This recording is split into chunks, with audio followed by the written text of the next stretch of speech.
Hello. Donita, it's Dennis from the Australian Rock Show. How are you? Hi, Dennis. I'm well. How are you? I'm very, very well. Lovely to chat with you again.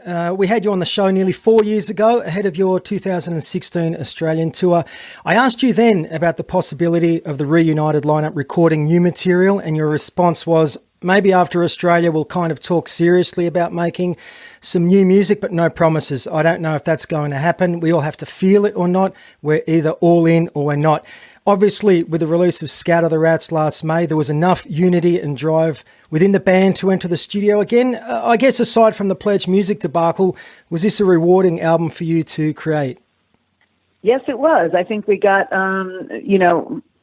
sort of all of the ingredients to the L7 recipe in there. And, we all liked the record. And, I think we pulled it off.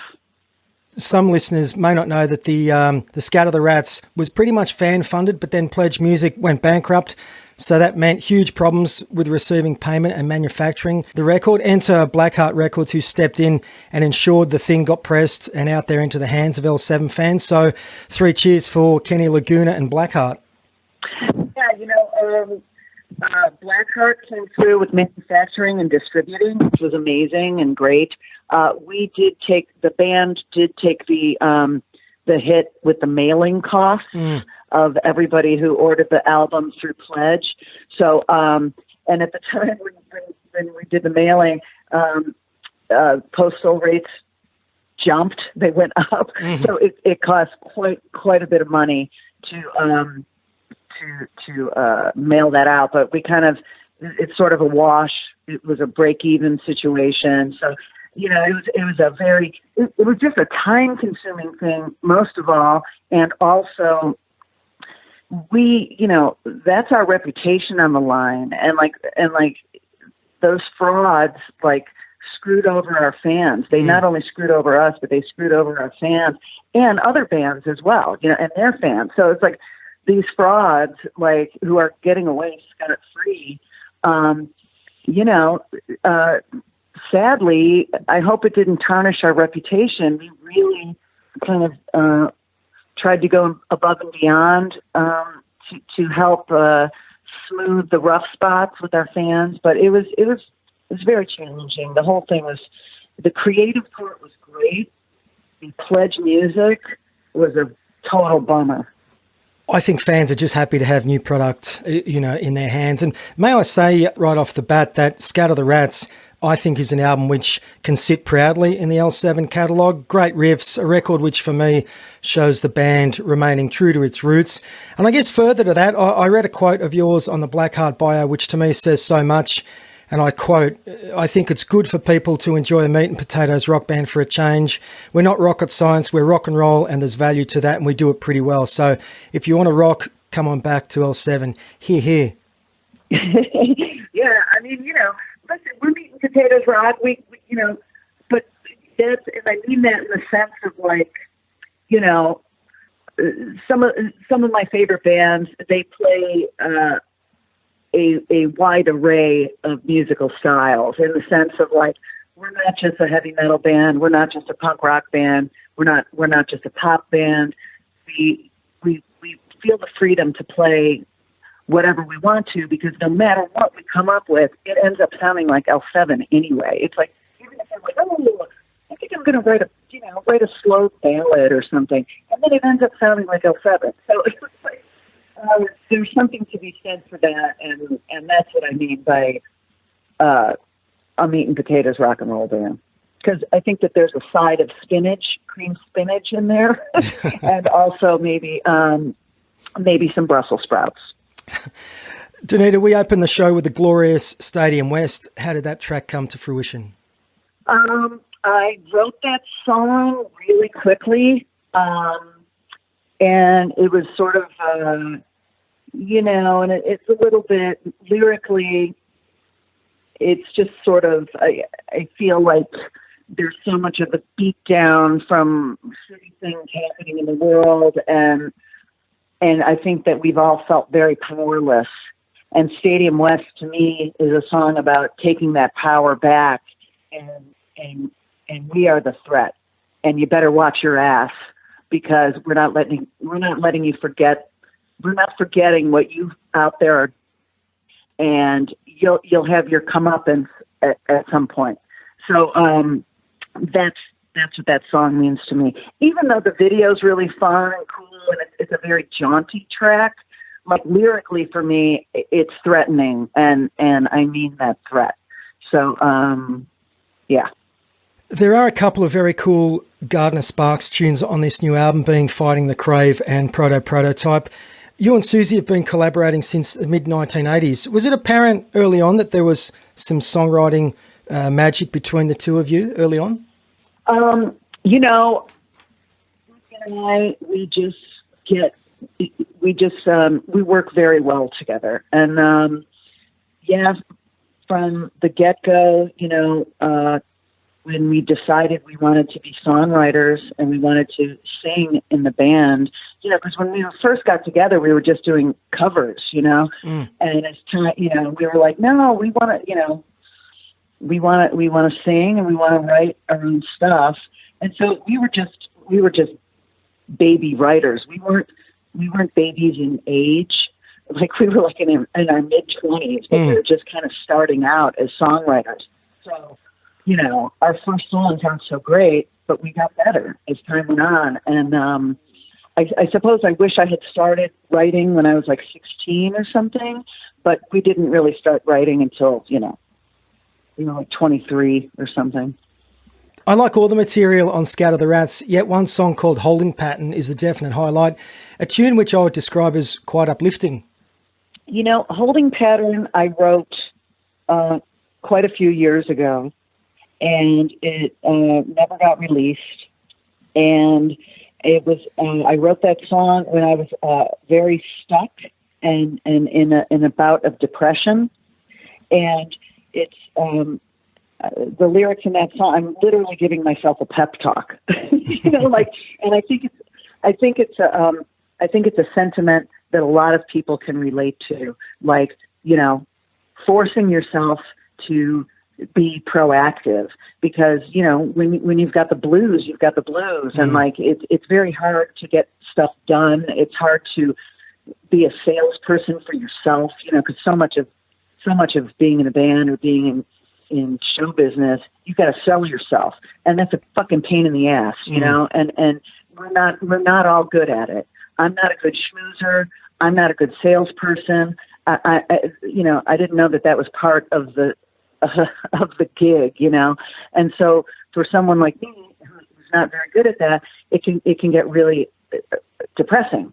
So it's a very kind of joyful sounding song, but all, you know, with some aspiration to it. But it came from having the blues. The tune we're going to close out this show with is Burn Baby, featuring more of your great lyrics. I'm your pet peeve and you're cracking my eggs. I think you're a fraud and you know I'm a fake. But at the end of the day, we'd all burn at the stake. Can you shed some more light on Burn Baby? Burn Baby. And speaking of which, okay, first I'm going to say this. We're putting out a single just for this Australia-New Zealand tour.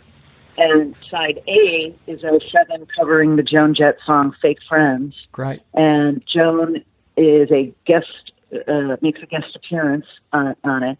And on the B side, we actually did a really slow version of Burn Baby, and it's called Glitchy Burn. So that's the B side of it. And Burn Baby is about kind of dropping your petty grievances or jealousies, maybe of some other women, and because at the end of the day, we're all sort of outspoken rebels, and we would all burn at the stake if we're not careful. You know, like back in the day, they'd burn us at the stake, and if things get much more out of hand, we'll probably be the first ones dragged to the stakes. So it's just about getting over your bullshit and your grudges. Since we last spoke, Easy Action Records from the UK released the 1992 Live at the Wireless session from Brisbane. They've also released Detroit 1990 and a Hollywood Palladium 91 gig.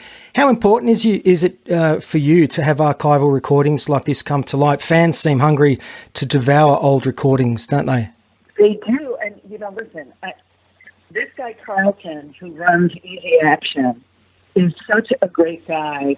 And that label is so cool. And he finds these live recordings. We don't go to him. He comes to us, and he's like, hey, can I put this out? And I'm like, I don't know. Is it any good? Does it sound good? And he's like, oh, it's great. It's great. And I'm just like, okay, cool. If it's cool with Carlton, it's cool with me. So he's a musicologist. He knows what he's doing. And it's on his passion that these recordings are getting released, because I don't even know if I've listened to them. I'm just like, okay, sure, Carlton, go for it, man. If you like it, I trust you. So that's where that's coming from. But I would imagine people like that stuff. A couple of random ones before we finish up, short on time today. Back in 96, L7 recorded with Waylon Jennings on the Willie Nelson tune 3 Days. Amazing take with a delightful breakdown in that song. What was that experience like working with someone of that stature? He was very nice, and he's in a he's a rock and roller. He was a rock and roller. You know what I mean? He was he gave up his feet to Buddy Holly on the fucking plane. Mm-hmm. So yeah, that guy was in rock and roll bands before he was a country artist, and just a very gracious man, super nice, super humble, but he had a little mischievous twinkle in his eye, and he was just a really good guy, and we're so lucky we got to do that with him. And I never go online looking at shit, but I went to YouTube to hear it because I hadn't heard it in so long, and I stupidly scrolled and saw some of the comments, and they were fucking horrible. They tore L7 to shreds, because I think that that song is such a sacred cow to country fans, and our version of it, people just hated, and we wanted to do the song all like the breakdown. I wanted to just do straight country. I just wanted to do that breakdown. But our friend who was producing it was like, no, you have to do it L7 style, So I would have preferred the soft, pretty part all the way through. But, yeah. So there it goes to show you. You go against your better instinct, and they'll tear you apart in the comments on YouTube. So there you go. Lesson learned, Get what you got. One of the things I love about the new album is the drum sound. For a long, long time, I think Dee is one of the hardest hitters around. Anyone who has ever seen her live will attest to that. Just phenomenal. Dee is the best. She's just the best. And it's like, we played with other drummers. When she broke her arm last year, and we had to get a drummer in 24 hours, she broke her arm the night before we landed in Europe for a European tour, and we had to find a drummer in London. And thank God Yola from Adam Ant's band played for us. But Dee she's just great, and without her, it would be tough to sound like L7, just because she's such an important ingredient in the sauce. Donita, I'm going to stick to the time schedule today. Thank you once again for your time today. May I say, and I really do mean this, that as a long-time fan, please keep on doing what you do. L7 Rock and Roll continues to provide so many of us with much happiness, and the world is a better place because of L7. Thank you so much. I really, really appreciate your time and your questions and your thoroughness. Much appreciated. You're very welcome. Before you go, every guest on our show gets to choose a song by an Australian band. Last time around, you chose Go the Hack by the Cosmic Psychos. What would you like to choose and why? Oh, my God. I'm going to pick Xanadu by Olivia Newton-John. Great. But I bet you won't play it. I bet I will. You're probably a rock. Yeah? Okay, I challenge you. I have it on 7-inch somewhere. It's great. Right on. It's on my gym workout playlist. Xanadu. Awesome. Good luck with the Australian shows and the European dates, and good luck for the rest of the year. Thanks for your time today, Donita. Thank you so much. Okay, we'll see you soon. Bye. Bye-bye.